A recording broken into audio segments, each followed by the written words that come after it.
very rewarding. In the US, they say dentists are richer than medical doctors. You know why? We are not on call 24/7.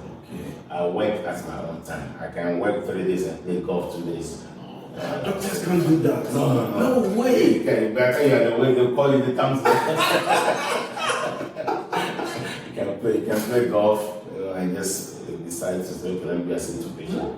I mean, sometimes you can go and see just one patient, you feel like I'm done for the day. It's so rewarding, you know.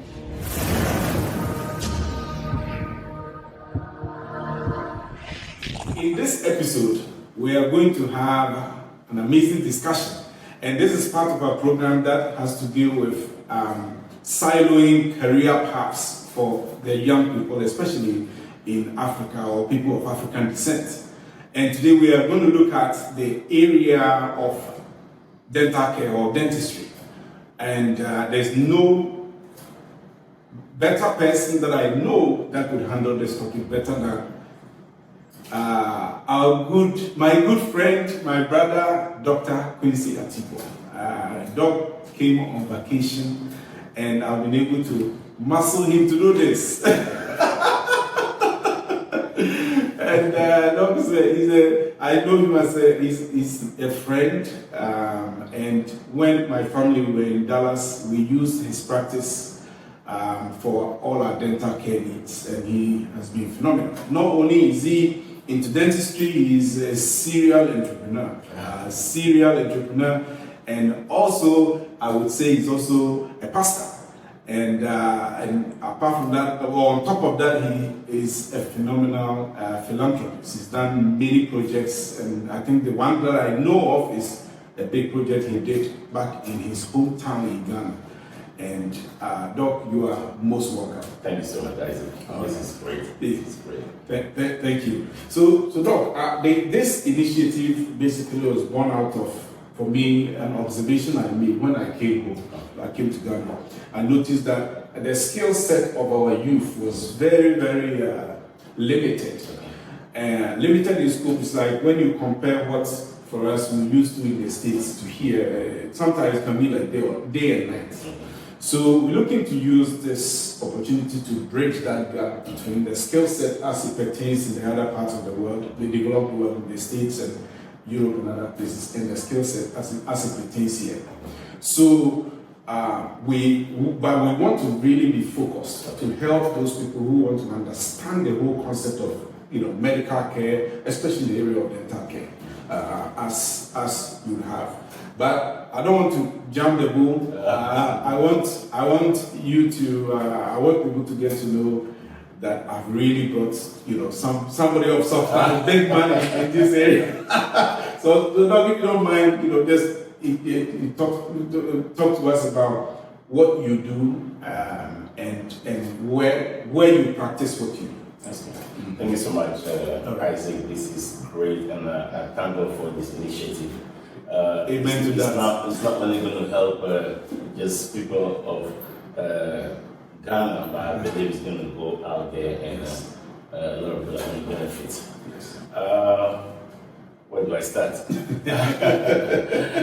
Well, like I said, I'm Dr. Quincy Attipoe. I hail from Keta in the Volta region, but I presently practice in the US, in Dallas to be precise. I'm a general and cosmetic dentist.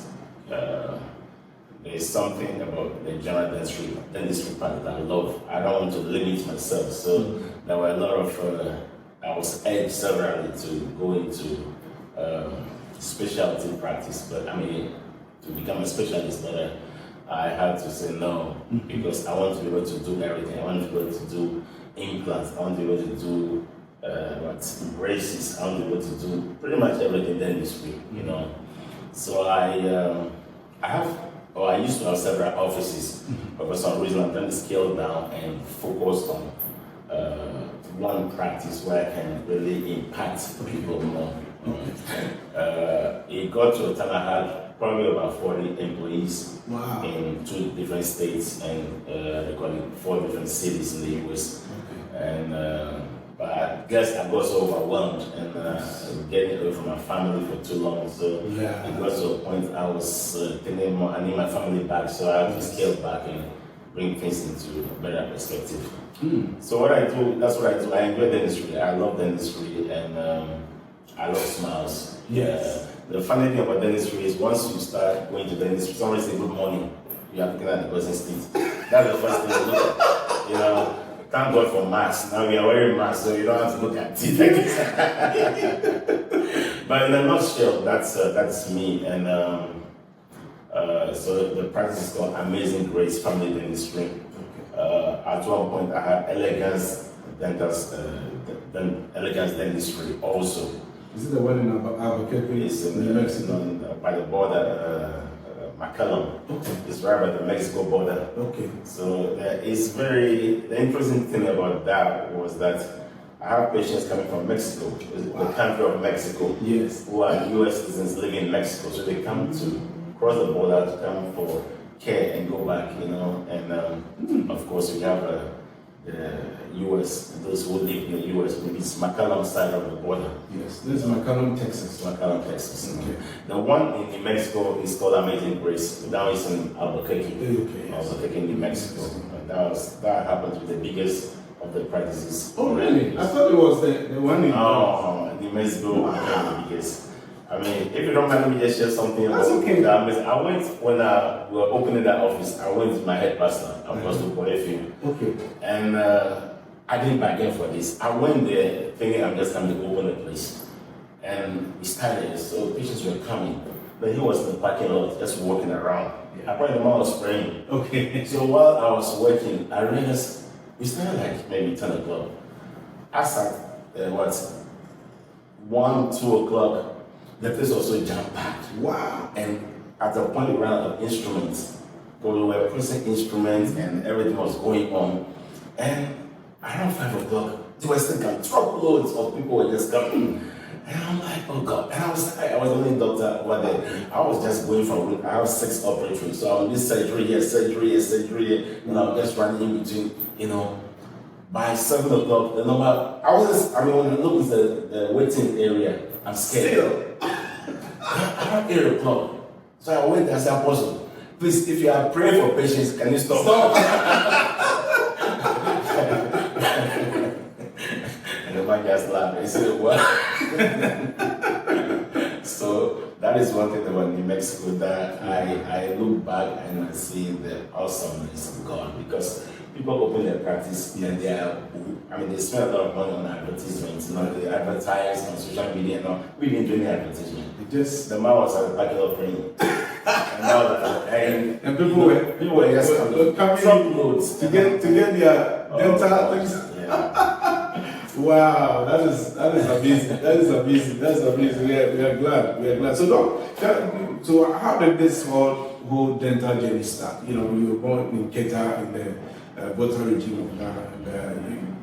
Right now, you find yourself doing great things, great service to the people of Dallas, Texas, which is, by the way, the best city I love in America. Yes.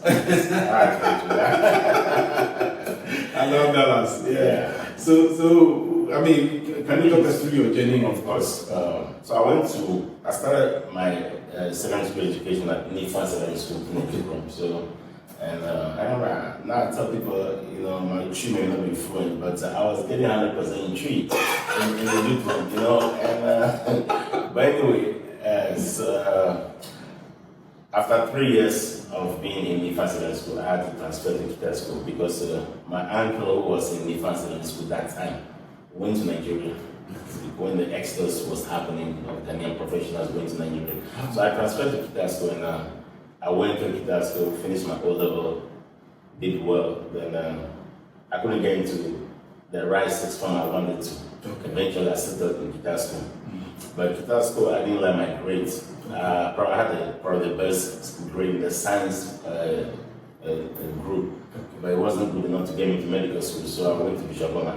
When I was doing my national service, and I took the A-levels again, and it got me into Legon. Okay. Back when I went to medical school, so I got biochemistry and something else I can't remember. It's It's a long time ago. But anyway, I got frustrated.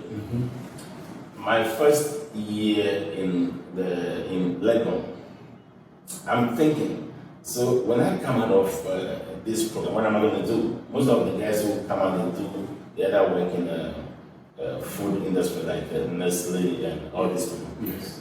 Or they teach. Okay. And teaching was one thing I never really loved. I don't think I was made to be a good teacher. You're not cut out for that. No, so I was doing the program, I was frustrated. Then my first university exam, FUE, something happened. We have several, I think it's 1, 2, and 3 or so. I won physics 2. And we're supposed to go back to remediate, which everybody does. So I did well in the area of the course I was taking, but 1 physics 2, I didn't do well. And I was somewhere in Togo or Benin looking for money to come back to the next year. Wow. So I didn't hear about the remediation. By the time I got back to Ghana, the time for remediation has passed. And I had to repeat the whole year. Oh, my goodness. Jesus. That was the most humbling experience I ever faced in my life. Mm-hmm. And I was like, oh no, a whole year. So all my friends went on to the second year and I have to stay back because of one section of a course. But anyway, and I lost my residential status. Oh yes, it comes with it. Oh yeah. So you are now non-resident, struggling. Lost 1 year. Man. Was that because you didn't like because you bought that paper? Was it just because you just didn't like it, or you didn't really push yourself on that? No, I was smart enough to do it. Yeah. But I guess I just wasn't into the whole program. Sometimes that makes a big difference. So it was more like, I'll just make my C and go, And I know I'm better than C, but at the point I'm like, let me just get my C and go. Your heart was not unique. But something amazing happened. Mm-hmm. Just around that same time, I made a friend of mine who was my classmate in the first year, who he now went to second year. He asked me to come and stay with him at the bungalow, in the dorm, in the hostel. Okay. So I was pitching with him. Then his roommate invited me to a program, the crusade, and that was a turning point. So I gave my life properly. Wow. In that program. Mm-hmm. Then, joke like this, some things started happening in my life. Okay. I went to town, I saw in the Daily Graphic a scholarship to Nigeria. I just applied and forgot about it. And they called me that I need to come for an interview. They went to Kolebu, and there was a whole lot of young guys wanting to take this 2 spot. When I went in, before my turn, people were going in and they come out crying, man, it was so difficult. They asked me to burn wild, they asked me to do this. And I'm sitting there, why? I didn't prepare for the interview. I just came for the interview. Then I was called and I went in, I saw this panel of about 5 or 7 people sitting down. And they said, so Quincy, what do you want to be when you grow up? I'm like, well, I want to be a doctor. Mm-hmm. But I realized I couldn't get into medical school. But the second option is to be a pastor, not to be a priest. And I said, I cannot settle on the fact that if I can become a priest, then being a doctor is pretty much. I just started talking about it. That's my interview. And I said, the priest takes up the spiritual need, and the doctor takes the physical need. Okay. So, and they were looking at me like, okay, where is this thing going? And I said one thing that was so funny. I said, so I want to become a Catholic priest, but when I heard that I'm not going to be able to marry. That kind of, so I'm like, no, I don't want that. Then the next thing I heard was that, do you know anybody outside there that you can recommend to add to you? Mm-hmm. And I was like, okay. Wow. Now, there was this young guy, we were in Bishop Herman together, so he's also there, he's Johnson. And he said, so write his name down. So Johnson went there and he was also taken. So that was the end of it. Wow, so all the people who were there that you went, they were, rubbish. So I guess it's like if your time comes, nothing can change. Nothing can change it. That's the only way. Because it doesn't make any sense. No, I didn't prepare. I didn't know what I was going for the interview. And the program was dental technology. And I went to BAM Library looking for dental technology. I couldn't find anything. I was still a dentistry. The whole dentistry. And I'm like, so this thing I applied for, I don't even know what it is. But anyway, that's how the whole thing started. So I got a scholarship to Nigeria, and I spent 4 or 5 amazing years in Nigeria, and my whole life was transformed. Wow, which school was that? It's part of the University of Nigeria. Okay. What do you call it? dental school of, oh boy. No, Federal School of Dental Technology in Therapy. Oh yeah. Wow. I've never forgotten my school. Federal School of Dental Technology and Therapy in Enugu, Nigeria, the eastern part. Eastern part, okay. Yes. Yeah, it was good. And the Ghana government spent a lot of money on me, or on us. Oh wow. So the Ghana government that took you there? Yes. Okay. We were 3 Ghanaians who went there, and I think we all came back very transformed, you know. Yeah. All the 3 of us, we topped our classes, we had all the, you know, so it was a very good experience. So I came back to Ghana, and that was where the whole thing started. Okay. I wanted to work, went to the ministry and did all the paperwork. So they called me. Okay. But the bottlenecks, I waited for like maybe almost a year. Oh. You know, I got broke because the money I brought from Nigeria got finished. And I was waiting for work, and eventually, after 11 months of waiting or whatever, that's too long. Yes, I was asked to go to Cape Coast. So I went to Cape Coast, and that's where my whole career began. But Cape Coast was a little bit frustrating too. I went there and I worked. Nothing was coming. I wasn't being paid. Oh. Yeah, they were still doing the paperwork. That is so synonymous with the way we do things. Yeah. So I spent 3 years in Cape Coast. And we transformed Cape Coast. We built a new hospital there. And we were the pioneers. We set it up, the dental units, and it was very good. After 3 years of working, my 3 years back pay finally came. That's like savings account, right? That's the advantage, advantage and disadvantages and everything. But just before that happened, a seed was sown into my mind. And an American came to a Ghanaian American came to visit the hospital, the dental clinic in Cape Coast. Then I was doing some dentures. Then he said, "Wow, you are so good. You could be a great dentist in America." I'm like, "What?" I never thought about that. But anyway, so when the back pay came in, one thing led to another. I met a friend, and he gave me an American visa application form. I don't know why. So I filled it, and I just took it there. And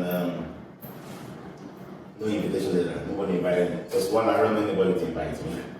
But I have enough cash. Yes. That was, so I just applied, and I went for the interview. And people were being called, young guys were being called, and all I was hearing was, "I'm sorry I can't get the visa. Yes. I'm sorry I can't get the visa." And my name was called. As a matter of fact, when I walked there, I knew the response. Right. So I walked to the cage and I stood there, and the guy looked at me, looked at my envelope that I brought with me, looked at it. So how come we have this much money? I said, "I've been working for 3 years, so they just paid me back pay." So okay. How long do you want to stay in America? That was the most difficult question. And I knew I was going to say, "I'm sorry, no visa." Yeah. So when the guy said, "How long do you want to stay in America?" And I'm like, "Oh my God." I'm like, "I don't know, maybe 1 week, 2 weeks, 2 days." I mean, I would just I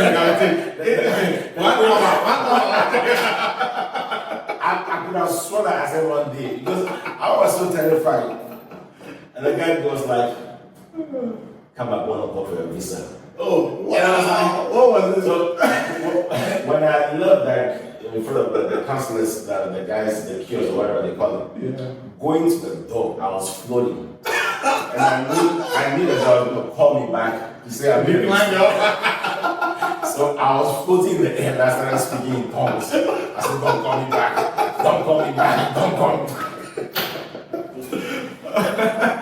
That's how I left. Wow.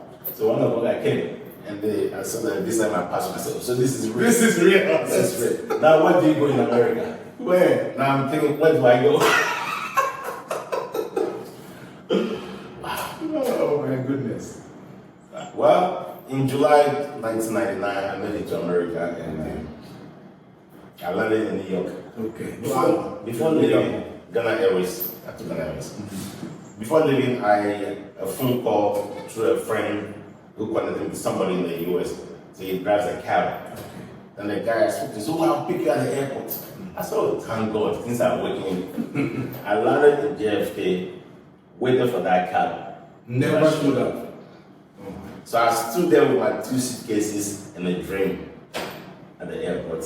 That's your American story. That's the title of that's coming up soon. 2 suitcases in a dream, yes. That's amazing. 2 suitcases in a dream. We'll be watching out for that. Really? I stood there for 6 hours. So who finally came for you? Nobody. So then where did you sit? Because JFK is a massive airport. So while I was waiting there, a young man who was on the same flight in Nigeria was watching me. Because I wasn't flagging down any vehicle, I was just standing there looking at the sky. So he came to me and said, "Do you know where you are going?" I said, "No." No. I said, "Okay." So he's on his way to Canada.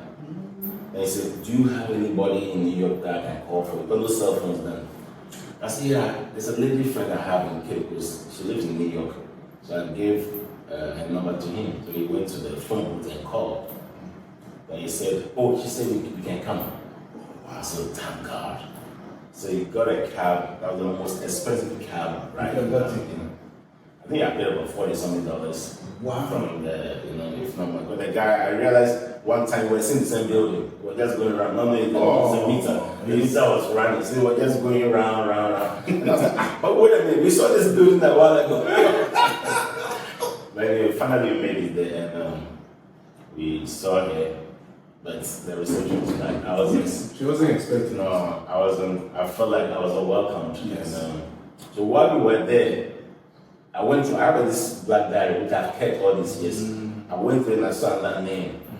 But this guy lived in Texas. So I told the guy, so well, since I'm not welcome here, we got to look for someone else. So he took that number and called for me. On the same day? On the same day. Wow. Then the friend picked it up and he said, "Quincy, where are you guys? I'm in New York." And he was like, "What are you doing in New York? Are you coming over to Lubbock?" Oh, and I was like, "Sure." Lubbock, is that where Texas Tech is? Yes. Okay. So now I get to Lubbock. Then this Nigerian guy, my angel, now took me from there, I think with a lady or so. Then we drove to the Greyhound station. Got me on the bus. All the way to Lubbock from like 3 days or something.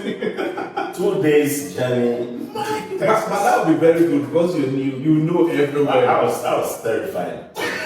The culture shock, the language. I thought I can speak English, but for the first time I say hi. They look at me and say, And they say good morning. They say, So I'm like, how else do you want me to write it for you, And I remember something happened on the way. I know fries and chips, yes. Right? So I remember I was hungry and I wanted to eat some cheeseburger and fries. But I was only chips. Okay. And the lady just was in my situation. She gave me a cheeseburger and gave me one of those Cheetos. Cheetos chips. For African, what do you need that? And I'm like, what is this? I said, I want the long one, the long chips. And she was looking at me like, the Europeans call it chips. Chips, yeah. The Americans call it fries. So, man. Finally, somebody figured out what I was looking for. And so, then he said, that one. Yeah.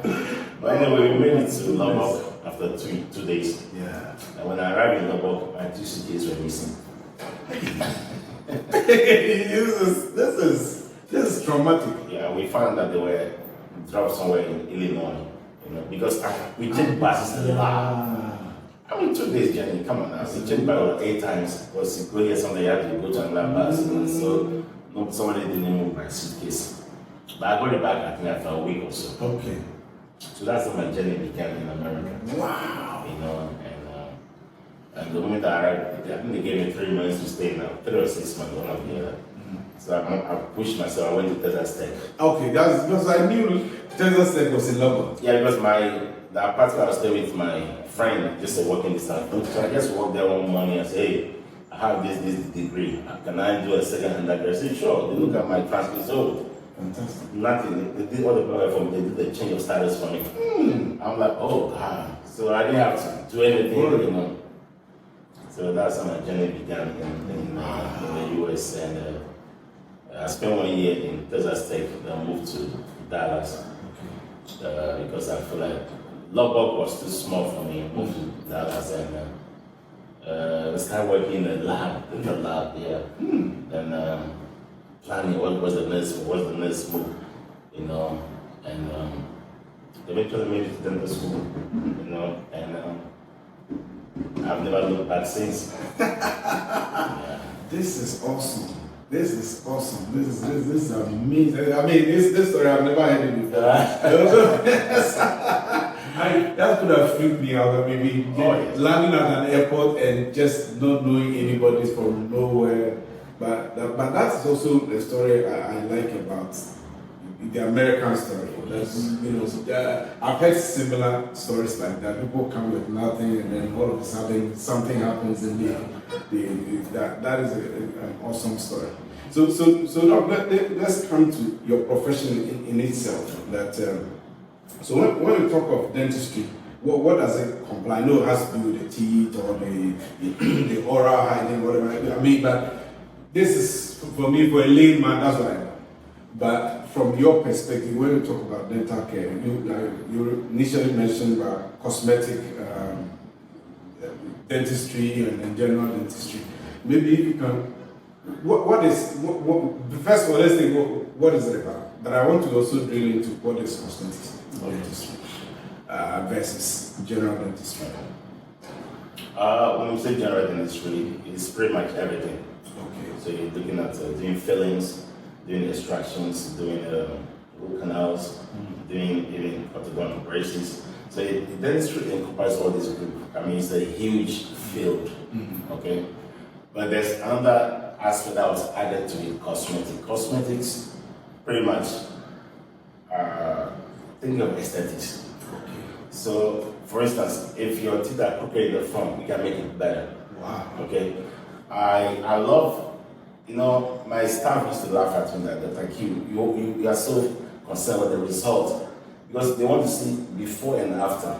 When I see the before, instead of me to take a picture, you know, I just go and I fix the problem. You are talking. Oh, wait a minute! I should have. You guys should be taking the before. That is a great marketing portfolio right there. I just love to solve smile problems. Yeah. You know, so that's the cosmetics in me. You know, it's sad. When I was in Cape Coast, the usual thing you hear is that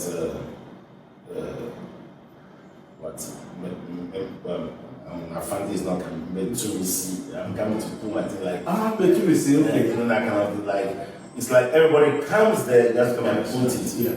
You know, but looking back and knowing what I know now, I feel like some of those things could have been saved. You know, and that's what I noticed the difference between the Ghana side of dentistry and what we do in the US. We save a lot. Even if the tooth become hopeless, right there, I'm going to make sure I convince you to do an implant. I can take the tooth and put an implant the same day and maybe load it if it's in the front. Loading means I put a crown on it. So I take the tooth out, put a new implant there. The implant becomes like the artificial root and it stays in the bone, just like that. Then you put the crown on top the same day. The patient goes. They live the same day. Same day. It sounds like complicated. Yeah, no. I mean, some of these I do it like in minutes. I mean, 15 to 20 minutes, I'm done. Wow. You know. So it makes dentistry more. Less about that destructive. Go pulling teeth, it just not just pull it and they go with an empty spot in there. But you see, it's more technique sensitive. If I have to pull a tooth and put an implant there, there are several things I have to take into consideration. For instance, the socket has to be preserved. But the socket is what's going to hold the implant. By the socket, I mean the space that's going to be there. Okay. So we do it such a way that when the tooth comes out, I can still have the bones around it. But those bones are going to hold the implant. Okay. What the implant does is it goes in there and the bones grow and lock it. That's all. And once it's locked, so we call it osseointegration. The bones grow and integrate. They lock the implant. That's all. It doesn't come off again. Wow. You know? We do that and we just put a crown on top of it, and patient goes and smiling. You know. That's amazing. Yeah. And I believe Ghana is right. I know some of my colleagues here are doing similar things. But I don't know, I've not really, but we've talked and I know that doctors who are placing implants. But I think the population needs to be sensitized. Yes. You know, like you don't only have to go and pull the teeth and leave the space like that. I mean, see some people, even public office holders, they have big space in their smile. Then it's like, I mean, who allowed them to just, I mean, we can do better, If there's sensitization, I mean, those things can be fixed. I mean, there are several things one can do. For you have an open space here, if you cannot afford an implant or a bridge, you can do a flipper, or we call a denture here. Okay. In the US, if it's one tooth, two teeth, not too many teeth, they call it flipper. You just put there, at least you have something to smile, So dentistry is, so the cosmetic part is the smile.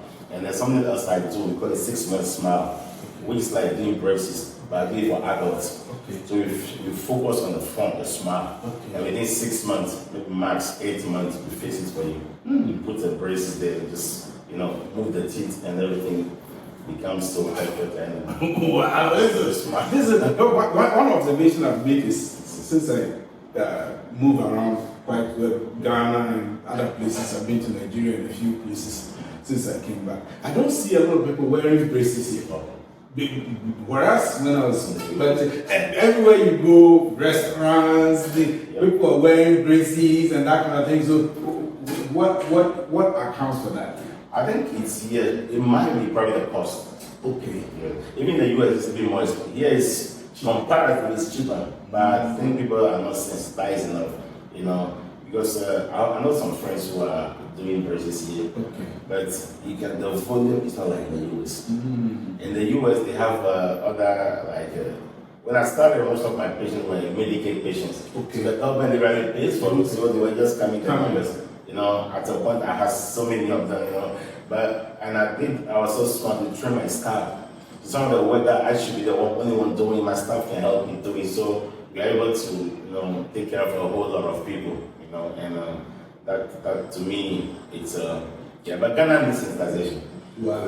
The people have to be sensitized to the point where they know that if your teeth are crooked in the front, especially, it can be fixed. It can be fixed. Because that will affect the person's confidence, oh, yes, of course, their self-belief, and that kind of thing. That little piece, just the teeth. Let me just check this in. I had a call several years ago, and my front office lady was screaming, "Oh, doctor, he's the president.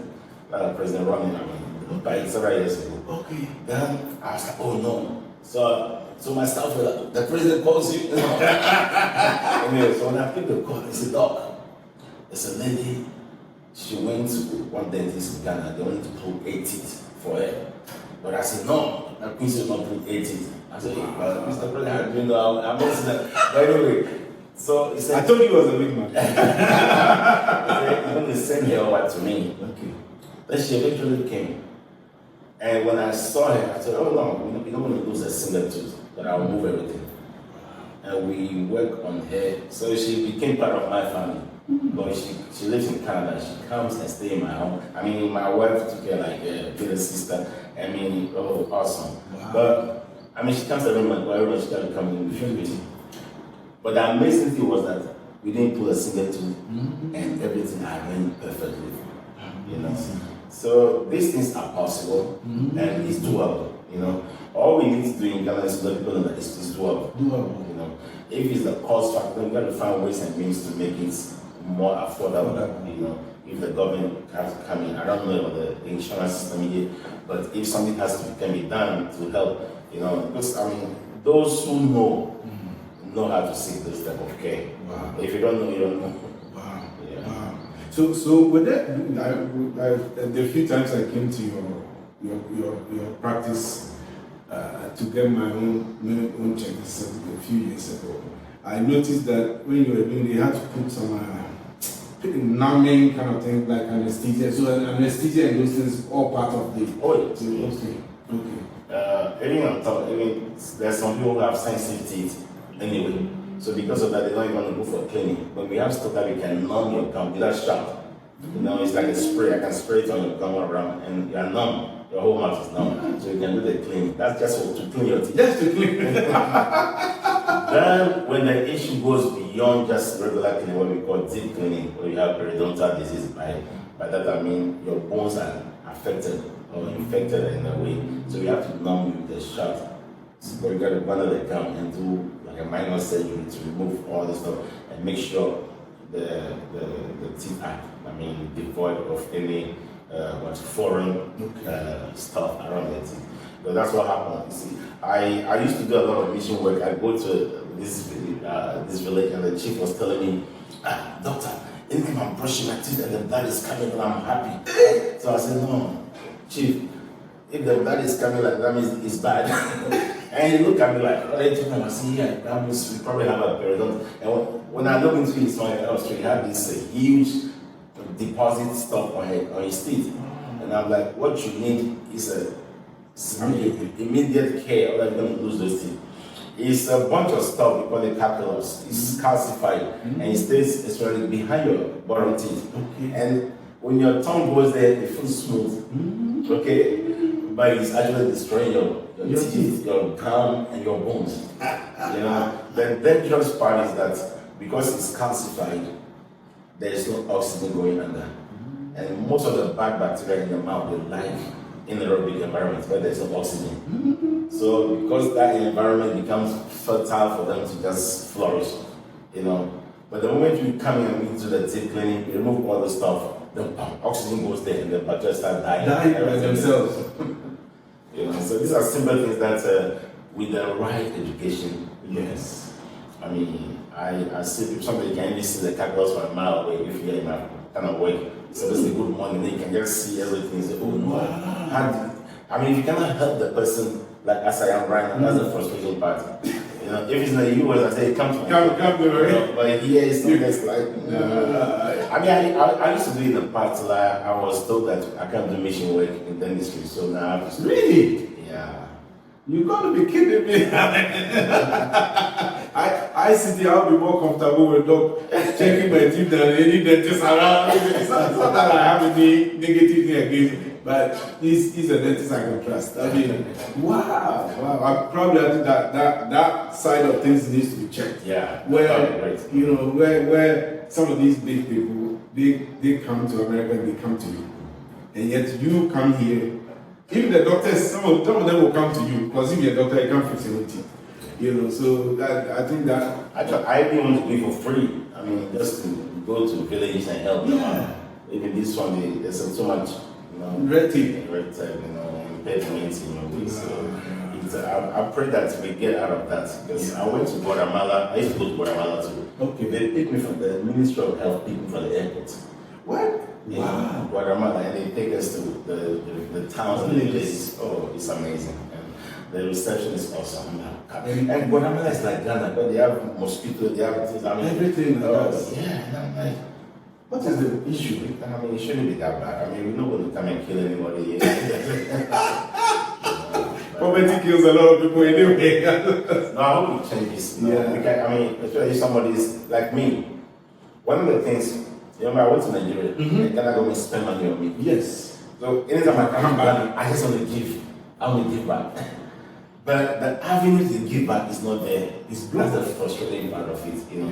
I used to go to villages. I started from somewhere in the eastern region. One village, remote village. Just bad teeth. I did a lot of work there. Then I came somewhere in Teshi also. I was going to places. Yes, deprived areas. Then I mentioned to a colleague here, he said, no, you're not supposed to play, but you're not credential. And I'm like, oh, really? So I have to stop. Wow, that is something that we need to check. So if let's say I'm a young person, I'm interested in this, or let me put it this way, working in dental field, has it to do with passion, or anybody can just try to learn and be a dentist? Well, it's a two-phase way I can handle it. Anybody can be a dentist. Okay. But it's a sustenance. Can you stay there? Me, I can't be a dentist. So if you're not passionate about it, trust me, because sometimes somebody will open their mouth. Yeah, that was what I was you get angry. It's be like, what am I doing here? It's like, wow, man. In dental school, the first 2 years can be very traumatic. So by the third year, things start getting better. So I had this white guy who was sitting next to me. Third year, we went to fourth year, they say, oh, then dentistry is not for me. Yes. I got angry. I'm like, man, you took somebody's spot. Oh, yeah. Because to get into the school is tough. And when we get into the school, it's like they put us in a sieve. Okay. And they're going to shake you out until I drop. Because I went to dental school where 11 black people. Only 2 of us black. Only 2 survived. Even that second one, I even tagged her. I said, yes, follow me. So the 2 of us, there's a lady, a great friend of mine. So she survived, and so I'm like, I told the guy, it's not for everybody. And guess what he went to do? Valet. Now he owns a bunch of valet companies in Dallas. Wow. He stopped dentistry to become a valet owner. So anybody can be a dentist, wow. but can you stay being a dentist? If the passion is not there, I get it. Because back then in Ghana, people go to medical school, then they push some of them to dentistry because they're not cut off for medical school. Okay. To me, that's not the best way. So people become dentists. You don't want to be dentists, so they do it gradually, No. And also, if it's just about the money, you're going to be disappointed. Because sometimes you do some work and then you'll be like, oh gosh, so how am I going to bill for this? Which I do. So my staff know about me. So now when I'm working, they come and they say, you want to know what they're doing, so they can bill. I guess I'm the solve problem. Yes. That's a passion I have for dentistry. So when I see that, I just go in there and I'm just doing my stuff and I just keep going.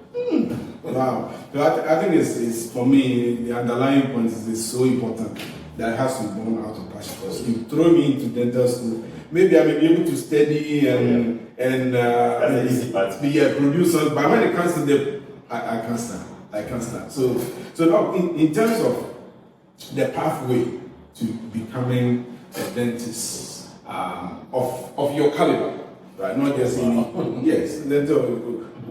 What are some of the steps that somebody can take to get there?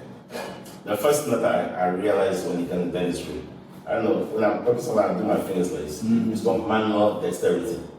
If you can use your fingers, it's a plus. If you can play instruments, it's a plus. If you can play the piano, it's a plus. Okay, because why is that? You see, if I open my mouth, my whole hand can never enter my mouth. But we go in there and work. So you need your hands to be able to do manipulate and do stuff. But we go into that small space and you can do a lot of things. So if your hand cannot, you see my hand is already moving. If you can play instruments, then you are like 25% a candidate. Okay? Because most people have good manual dexterity, they can become great dentists. But we hold that small instrument and it's moving fast. If your hand cannot be steady, you can just cut everything in your pathway, So you gotta be steady, go in there and just be there, that kind of thing. Then, of course, we talked about the passion already. Yes. My goal is to see more dentists. Yes. More young people going to the field of dentistry.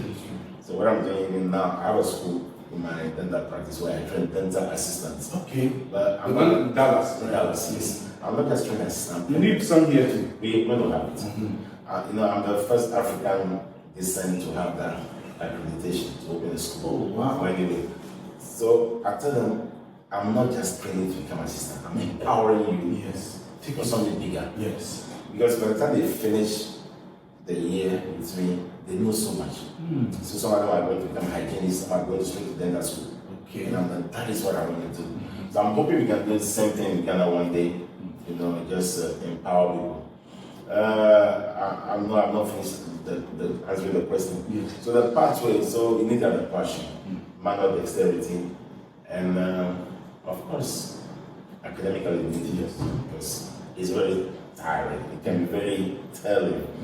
At least the US system, like I said, they were putting us in a sieve, right? And I think similar thing happened in Ghana because people go to medical school and they drop out. It's not like everyone wants to drop out. It's so concentrated and can be so demanding that if you're not cut out for it, you drop out. So you got to prepare your mind. In the US, it's only 4 years after your 4 years of undergrad. I think Ghana is about 6 years continuous. Then, of course, you got to make sure your sciences are solid. The science are good. There's a new dental school in Ho right now that I believe is going to be it's going to be a novel thing in Ghana. You know, and I can't wait for them to start. I'm part of it, so yeah, so I'm part of it. And, like a specialist dental school. it's going to be the general. You're going to train dentists from the scratch. It's the first of its kind of Volta Region. Yeah, I was part of the setting up, so that's good. So hopefully I get to teach there too. So maybe I'll have the chance to empower some of the young ones who want to see the career of dentistry. Yes. You know, but it's a very rewarding. In the US, they say dentists are richer than medical doctors. You know why? We are not on call 24/7. I work at my own time. I can work 3 days and play golf 2 days. Doctors can't do that. No way. Okay, but I tell you the way they call it the thumbs. You can play golf, and just decide to say, okay, let me just see 2 patients. Sometimes you can go and see just one patient, you feel like I'm done for the day. It's so rewarding, you know. But some days too, so I don't stress myself. If I go and I don't have product, we don't do anything, I'll say, hey, wow. So what you're saying is that dentistry, I never thought about that. It's a family-friendly profession.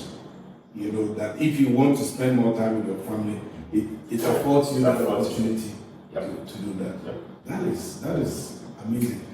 And one thing before we wrap up is you were talking about there are specialties within the you decided you wanted to do everything. So what are some of the specialties within the whole thing? Me, I don't even know. You just so there's an area we call it endodontics. Okay. So this specialist only focus on root canal treatment. Okay. So you have a tooth that has a cavity that's hurtful, you go there, it doesn't, you just fix it for you. But when it finishes, like in the US, he send you back to a general dentist. Okay. Then we have an area called prosthodontics. All they do is crowns, bridges, they restore implants. Okay. That's what they do. Dentures, they do fixed dentures. The fixed dentures, they have like implants and that, so you can do it and be fixed. If someone tells you straight, you can't tell. You'll never know. Then we have orthodontists. Okay. They do braces. You know? But as a general dentist, you can do braces too.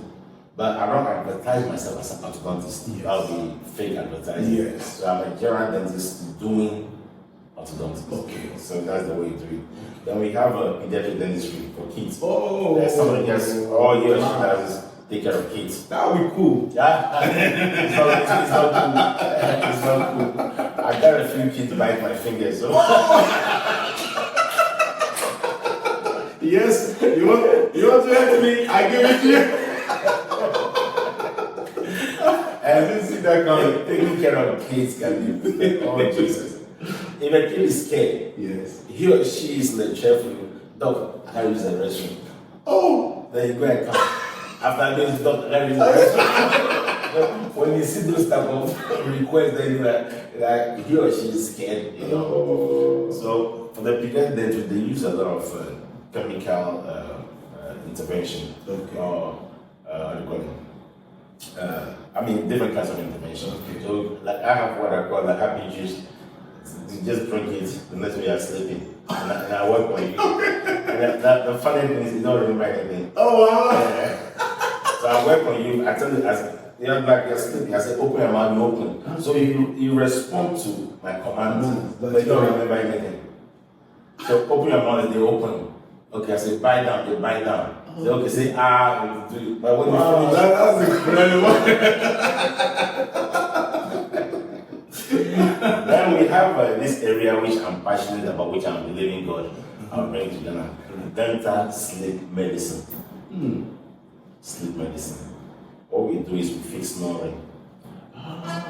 Snoring. That's a big area. And snoring, everything about snoring is airway. Okay, so right now what I do in my practice, I make appliances for people to wear to sleep. I use one myself too. Because my wife says I snore, so I didn't say I snore. It would be strange if you didn't snore. So, but there's some amazing technology that just came out now, and I'm doing that in my office too. Instead of using the appliance, now I treat you non-invasively. So I create airway for you using laser. Really? Yes. Using laser. So you see, you see, and I use my laser and I kind of shrink the space in your throat a little bit to the airway. That's it. Wow. And that's one of the areas that I'm believing God that maybe one day I can bring that to Ghana. We need that. Just have a sleep clinic and how I exhausted all of that. Wow. Yeah. Wow. And then we have oral surgery. Okay. The oral surgery, people they just do a big, jaw reconstruction. There's some people that jaw, instead of biting out like this, they're like this. So we can break the lower jaw, push it back, and become like this. If it's like this, the top teeth, if the top teeth is in the front like this, that's the way it should be. Okay. But when it's like this, or it's like this, too much, it's bad. So we bring the jaw back to where, Wow. And they have periodontists. Periodontists, yeah. They do what we call the deep cleaning stuff. Yes. They just treat gum. They treat your gum. They do surgery. They place implants also. So dentistry is huge. Yeah, it's massive. I didn't know all these things. I'm learning on the fly, and it's exciting to learn. So, Doc, is there any? What's the advantage of someone who decides to go deeper to do some kind of one of these specialties versus somebody like you who say, look, I need to cover everything? Yeah, I guess. Is there any advantage in going? Yeah, at least but from the US perspective, okay, they pay more money. Okay. For instance, if I'm an oral and maxillofacial surgeon, if you come and I pull one tooth, I probably will charge maybe 2 or 3 times more than a general dentist. So that's where the difference comes. So the scarcity is producing that level of.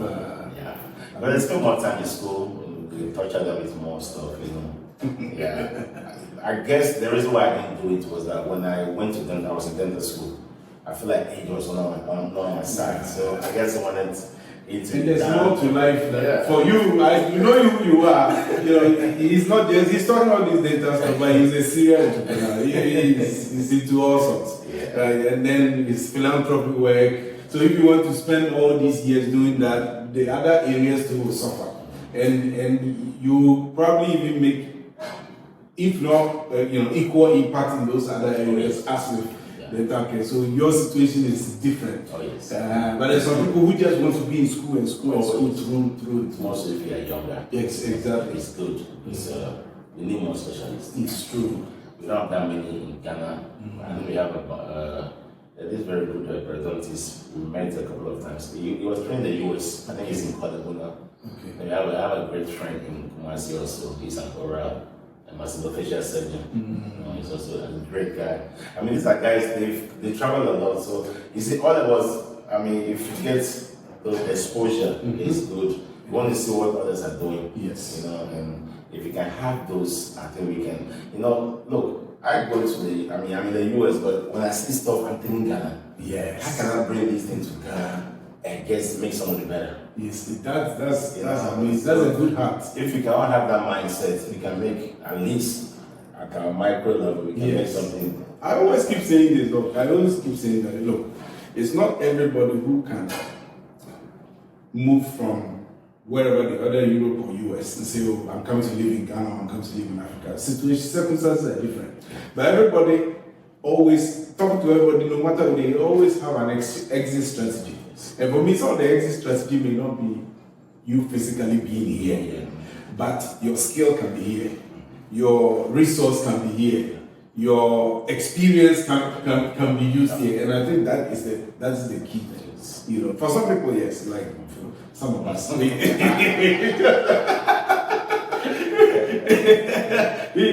who fear no foe. We jump in with 2 feet. It's a very bold move. It's a very bold move. Because when I come to Ghana, the first week I'm excited. But from the second week, I'm going to East Lagos. I have to go to motorway.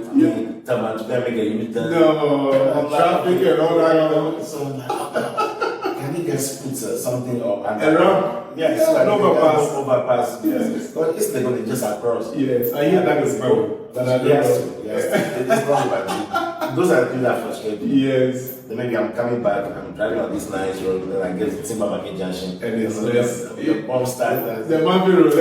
Let me go back to my cement concrete road in Dallas. I remember I had a friend recently, his company in Atlanta, and they came for a funeral in Ghana. It was a few years ago, and his children stayed with us whilst they went for the funeral in the village. So when we had the children were driving, where they got excited about Ghana was the bumpy road. Oh, really? I kissed you. Yeah, they loved it. Oh, really? I said, you guys, you waiters, if you were here for 1 year, you would start hating it. They said, wow, this is good. Wow, that's interesting. No, we are so happy. We're so blessed that you chosen to spend this time with us, and we know that a lot you've given us a lot, and a lot of people are going to benefit based on what you discussed, based on what you've shared, especially in the area of dentistry. I don't know if you want you talk about some of the charitable work that you've done. Oh yes. Well, the main one is this ICT center we built at Attipoe, and I think it's impacting a lot of people there. Wow. The kids are benefiting, the town folks are benefiting, and anytime I do a lot of shipping, when I bring used clothing, shoes, and for just go to village and just ship to them. That is awesome. Sometimes I bring the care stuff, just distribute to villages as I see fit. Yes. So the whole idea is to make change. We call it bring it smart. Yes, one at a time. So it's a silent to do it. Because but it's more what my thing is better. It's more profitable to me when I give than I receive. It's true. It's just a thing of joy. It's true. So what inspired the ICT Center? Because I know that there was this gentleman I follow on Facebook. He's also from the Volta Region. He was at the UN. Ben Dochen. Yes. So I saw that he had something like that. Yes. Are you people linked up? It was like, wow, you're doing. Well, we talked. Okay. I did mine before his, so he called me just to get some. Okay. I follow him on social media. He's like great guy. We talk a lot. He's a philanthropist, so he likes. Wow. Maybe we'll interview him at some point. We'll go through him. He's a great guy. You love him. You love him. Oh no, it's a blessing. These are that's what I say. Look, there are people, you don't really have to be here to make an impact. You are over there, you come visit here and there, but you're making more impact than even somebody who is here. And that is what sets you apart. So we are blessed to have you. Thank you so much for your time.